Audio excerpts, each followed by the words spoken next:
पुनित पावन शिव महापुराण की कथा को कोटेश्वर तक लेकर आए।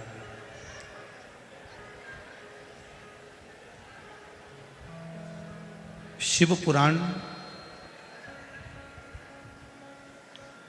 श्रद्धा, भक्ति और विश्वास, इन तीनों से भरी पड़ी है।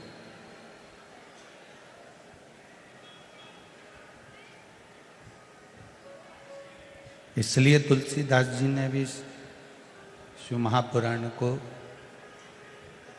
शंकर भगवान को विश्वास कहा है।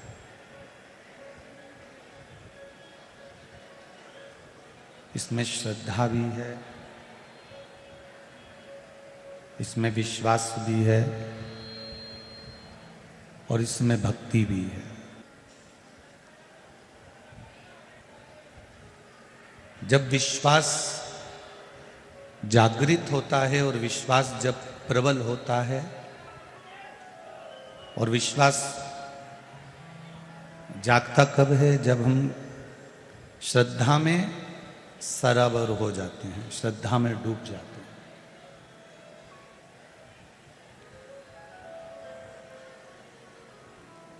फिर हमारा विश्वास जागृत हो जाता है।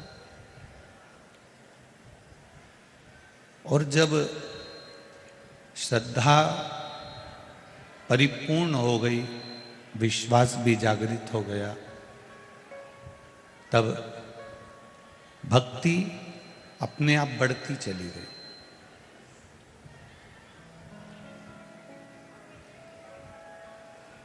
ऐसे ही विश्वास, ऐसे ही भरोसा, ऐसे ही दृढ़ता नहीं बनती है। शिव महापुराण की कथा कहती है, हम शंकर भगवान पर जब जल समर्पित करें, जब हम शिव जी को एक चावल का दाना समर्पित करें, जब हम भगवान शंकर को एक बेलपत्र समर्पित करें, जब हम भगवान शंकर को शीश नवाएं, तो उसमें हमारे विश्वास की पूर्णता होना चाहिए।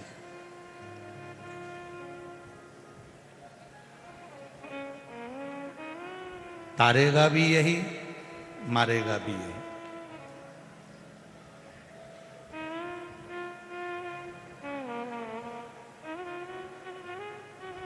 जिस चूड़ी को आप हाथ में पहनते हो, सबके हाथ में देखना तो सबके हाथ में अलग अलग तरह की चूड़ी मिलती है।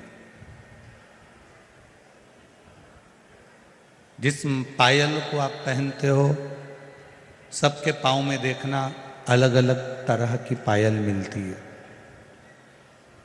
जिस मंगलसूत्र को आप पहनते हो, सबके गले में देखना अलग अलग तरह का मंगलसूत्र मिलेगा। नाक की लौंग, सबकी नाक में देखना अलग अलग तरह की मिलेगी। कान का कुंडल, सबके कानों में अलग अलग तरह का मिलेगा। बिंदी सबके माथे पर अलग अलग तरह की मिलेगी। बिंदी की कीमत ऊंची नीची हो जाती है, चूड़ी की कीमत ऊंची नीची हो जाती है, पायल 1000, 500, 2000 कीमत ऊंची नीची हो जाती है, कान के कुंडल की कीमत ऊंची नीची हो जाती है। केवल एक मांग का जो सिंदूर होता है वो एक जैसा रहता है और उसकी कीमत ऊंची नीची नहीं होती।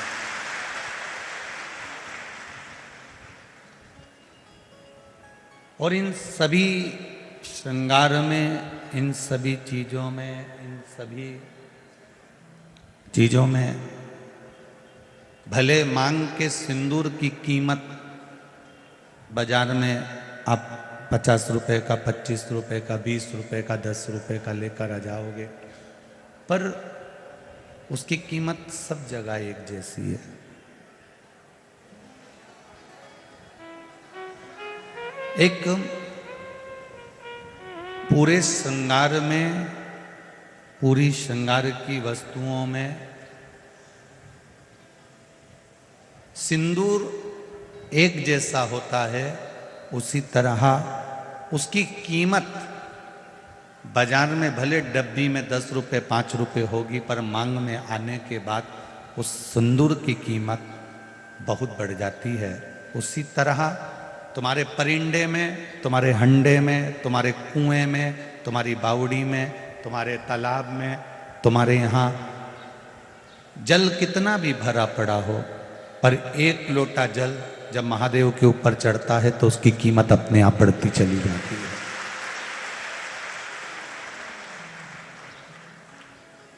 उसकी कीमत अपने आप बढ़ती है। अब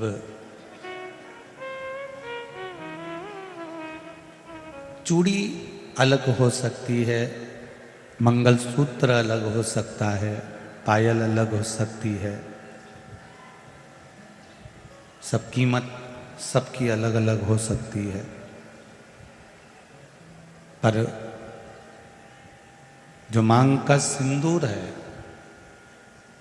उसकी कीमत एक जैसी होगी, पर डब्बी में उसकी कीमत भले 10 रुपये 5 रुपये 50 रुपये 25 रुपये 30 रुपये 40 रुपये हो।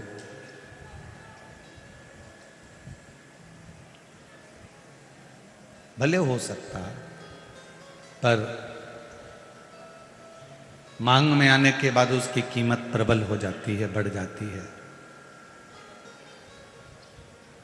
ये संसार का मनुष्य कहीं पर भी जाकर बैठे, इसकी क्या कीमत है यह नहीं मालूम, पर जब ये शिव महापुराण के अंदर जाकर बैठ जाता है तो ये भी कीमती हो जाता है, क्योंकि महादेव का हो जाता है। इसकी भी कीमत बड़ी प्रबल हो जाती है।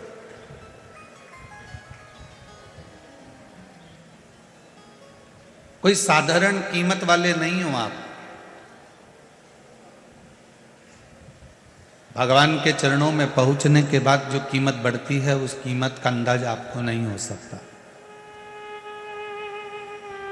कांटे में रहने वाली शमी की पत्ती, कांटे में रहने वाला शमी का फूल, जहर में सराबोर रहने वाला मंदार आंकड़ा,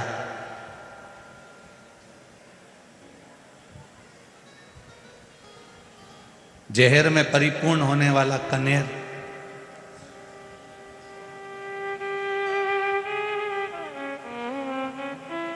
ये सब सस्ते हैं, इनकी कोई कीमत नहीं है।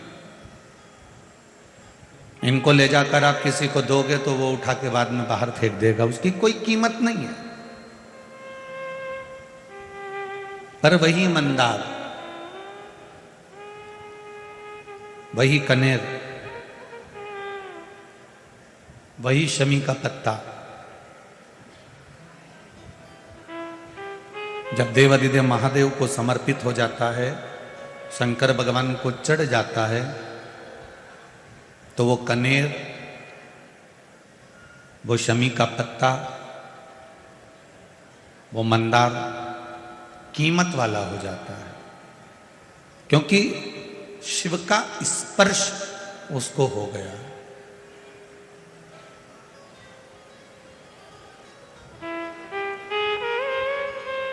एक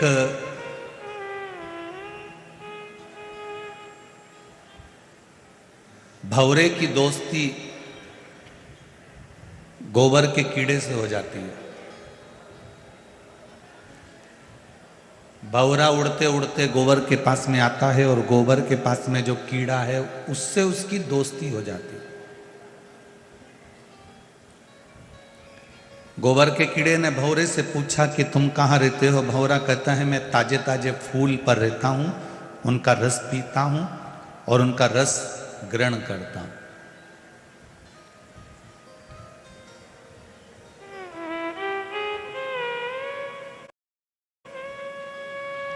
मेरा मन पड़ता है जहां उड़कर चले जाता हूं और अपनी जिंदगी मस्त जीता हूं। गोबर का कीड़ा कहता है बड़े किस्मत वाले हो जो तुम उड़कर जहां तहां मर्जी पड़ती है वहां चले जाते हो और पुष्प पर बैठकर उसका रस ग्रहण करते रहते हो।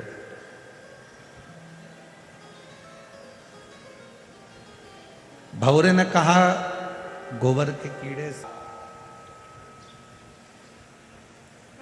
कि चलो तुम मेरे साथ, मैं भी तुमको फूलों की सैर करा कर लेकर आता हूं, सारे फूलों के पास लेकर चलता हूं, चलो। भंवरे ने गोबर के कीड़े को लिया, फूल पर ले जाकर बिठा दिया। फूल पर गोबर का कीड़ा जब बैठा तो फूल